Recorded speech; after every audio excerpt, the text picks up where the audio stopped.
भगवान प्लीज इन लोगों की प्रार्थना सुन ले, नहीं तो एक और चिता के लिए लकड़ी इकट्ठी करनी पड़ेगी।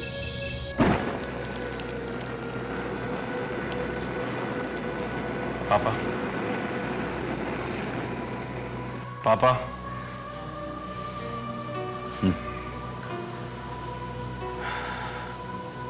पापा आज दिवाली के दिन मैं आपसे बात नहीं करना चाह रहा था, लेकिन इससे पहले कि कंपनी का दिवाला निकलने की नौबत आए, मैं ये बात आपसे कर लेना चाहता हूं। ऐसी क्या बात होगी अचानक? देखिए पापा, ऑफिस के सारे पेपर्स, सारे डॉक्यूमेंट्स, सारे चेक्स पर मेरे और रितिका के सिग्नेचर होते हैं। अब रितिका के ऑफिस ना आने से ऑफिस में पेपर्स का अंबार लग गया है। मेरे पास सिर्फ दो रास्ते हैं, या तो मैं ऑफिस में ताला लगाकर घर पर बैठ जाऊं, और या फिर कल से रोजाना रितिका ऑफिस आना शुरू कर दे।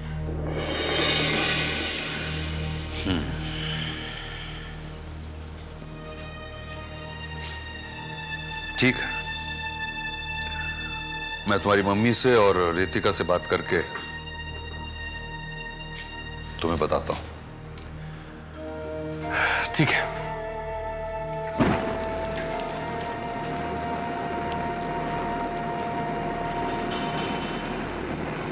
इसका तीसरा रास्ता भी है।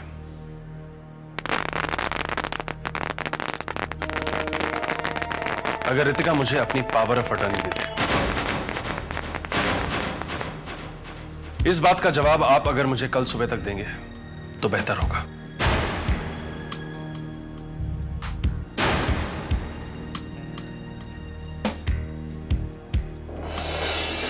अच्छा, तो रितिका के साथ ऑफिस में रंगरलियां मनाने के लिए पावर ऑफ अटॉर्नी को हथियार बनाया जा रहा है। ठीक है, मैं भी देखती हूं कि वो अपनी नई ससुराल जाती है या ऑफिस।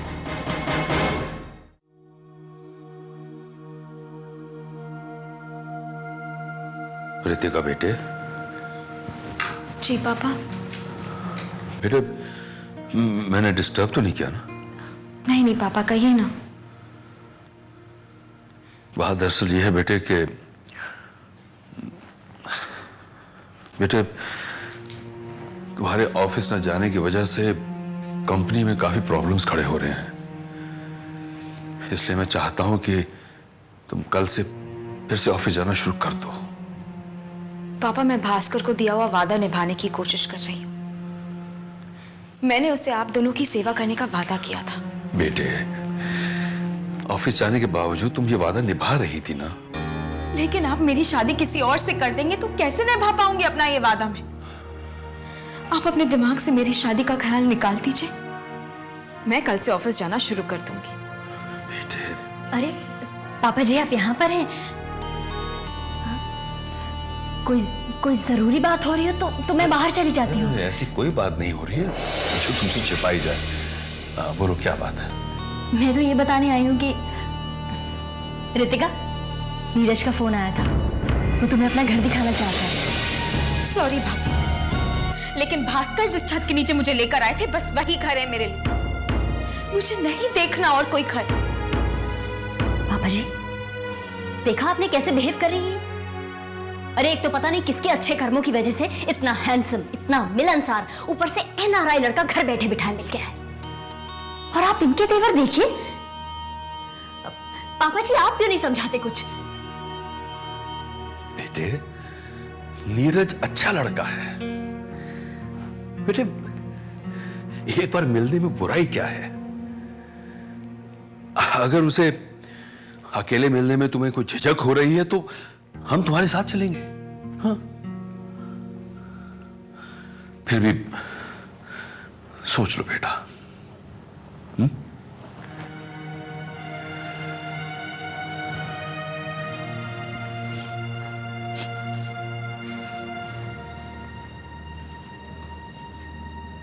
रितिका, ये सारी मर्दजात एक जैसी होती है, खुद चाहे 1000 जगह मुंह मार ले, लेकिन शादी के लिए कुंवारी लड़की ही चाहिए। अरे तुम ये क्यों नहीं सोचती कि नीरज का दिल कितना बड़ा है जो वो एक विधवा लड़की से शादी करने के लिए तैयार हो गया।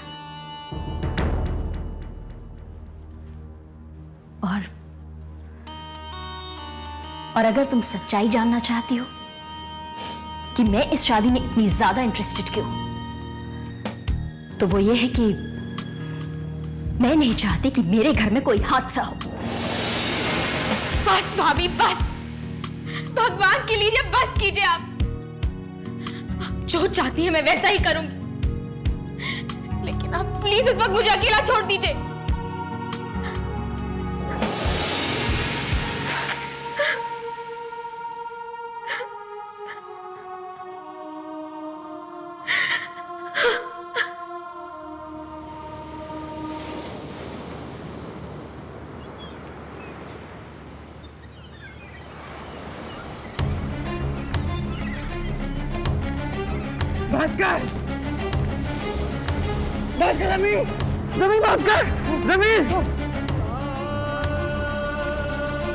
अरे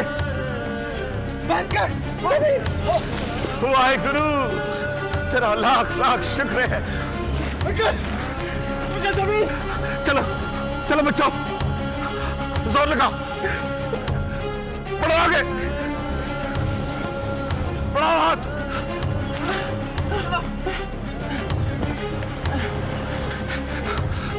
लगाओ।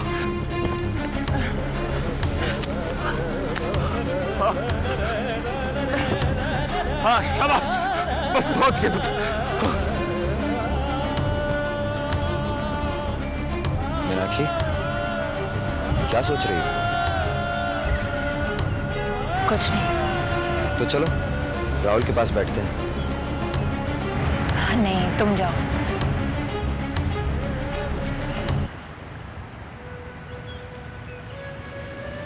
मैंने सोचा था कि आज भाई दूज के दिन राहुल को तिलक करके भाई बनाऊंगी। पता है, मैंने जब भी भगवान से कुछ चाहा, उसने कभी नहीं दिया मुझे। तुम्हारा भाई है कोई? भाई? हाँ, एक बना था शादी के दिन, जिसने मेरा कन्यादान भी किया था। अब आप कहिए, मैं अपनी छोटी बहन मीनाक्षी भारद्वाज का हाथ प्रशांत नारायण के हाथ में देता हूँ। मैं अपनी छोटी बहन मीनाक्षी भारद्वाज का हाथ प्रशांत नारायण के हाथ में देता हूँ।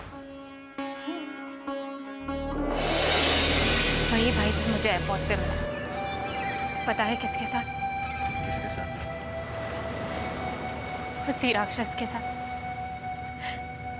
जो हमारा प्लेन हाईजैक करने वाला था, जिसने हम सब लोगों की जिंदगियां बर्बाद कर दी। और उसने ये भी बताया था। मेरे दोस्त हैं Rakesh Verma. Hi Rakesh ji, nice meeting you. I am Prashant. अब भैया चलिए, बोर्डिंग पास भी लेना है। हाँ हाँ चलो। कन्यादान करके अपनी बहन को मौत के मुंह तक विदा करने वाले भाई को मैं कैसे भूल सकती हूँ?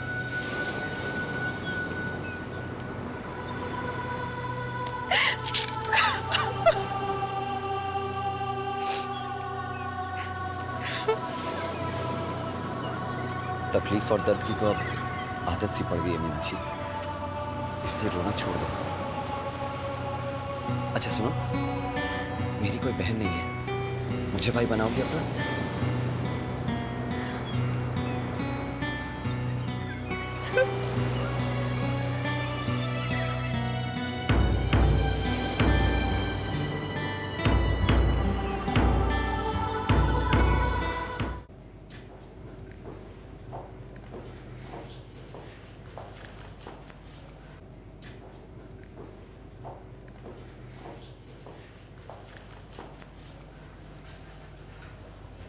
विशाल, क्या हो विशाल, रो क्यों रहे हो? मुझे मीनाक्षी की याद आ गई। तुम्हें याद है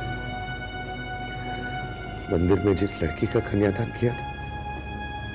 हाँ, मगर तुम क्यों सोच रहे हो उसके बारे में? मुंह बोली थी, लेकिन थी तो बहन।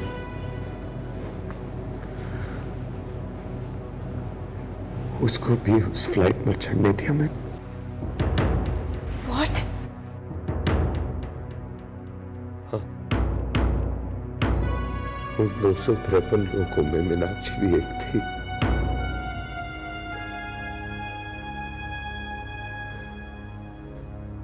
दूसरे भाई अपनी बहनों के लिए खुशहाल जिंदगी की प्रार्थना करते, और मैंने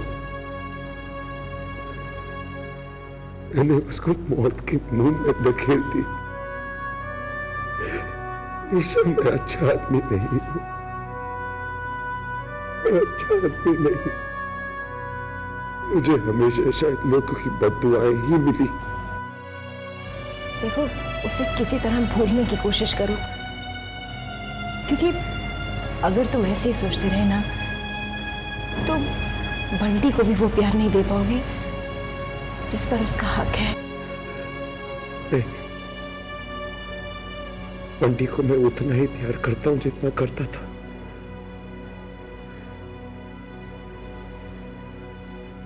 उस बेचारे का इसमें क्या दोष? कैसा है वो? उसे अपना नया स्कूल पसंद आ रहा है? हाँ, धीरे धीरे एडजस्ट कर रहा है। उसे भी साथ ले आते। बहुत दिन से उसे देख नहीं पाया हूं मैं। यहाँ विशाल, तुम जानते हो ना, वो थोड़ा डर जाता है। छोटा है ना। अच्छा विशाल, तुम्हारे केस की सुनवाई शुरू हो रही है। जानता हूं। पहले ही दिन जज से फांसी की सजा मांगूंगा।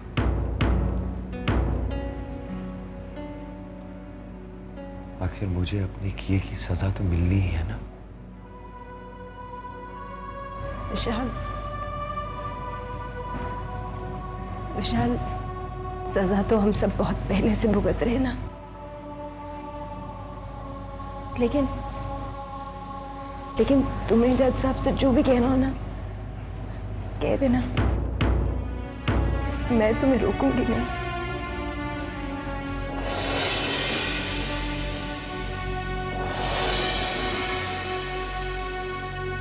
तानिया के साथ शादी करने के बाद मैं सोचता था कि मैं कितना लकी हूं कि मुझे तानिया जैसी लविंग एंड केयरिंग वाइफ मिली, और उसके मम्मी पापा जैसे देवता स्वरूप सास ससुर।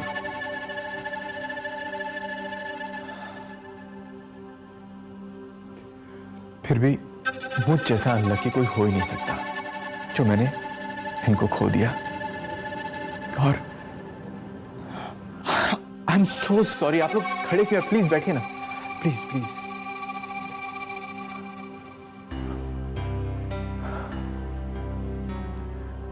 अब देखिए ना, मेरी मम्मी मैनचेस्टर में रहती है।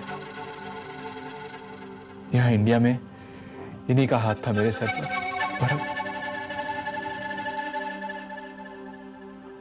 तानिया जैसी लड़की, क्या क्या बताऊं मैं उसके बारे में। काश आज भी वो, लेकिन दुनिया हमारे चाहने से तो नहीं चलती ना।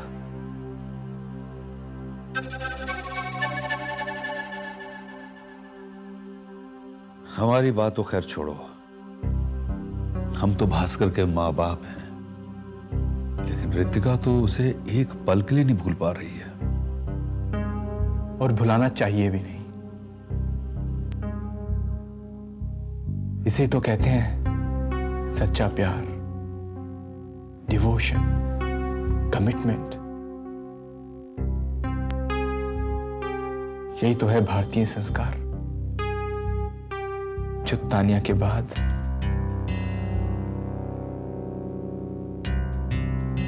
मुझे रितिका जी में नजर आए। आप अगर अभी कोई फैसला ना करें तो अच्छा रहेगा। नहीं, मुझे कोई जल्दी नहीं है। वो माँ अकेली रह गई है तान्या के जाने के बाद, बस उन्हीं की चिंता। लेकिन you take your own time. मैं फिर से भूल गया, मैं आप लोगों के लिए कुछ लेकर आता हूँ अभी। अरे नहीं, रहने दो, इसकी क्या। ये खुशी तो कम से कम मत छीनिए। Please take care of yourselves. मैं भी आया।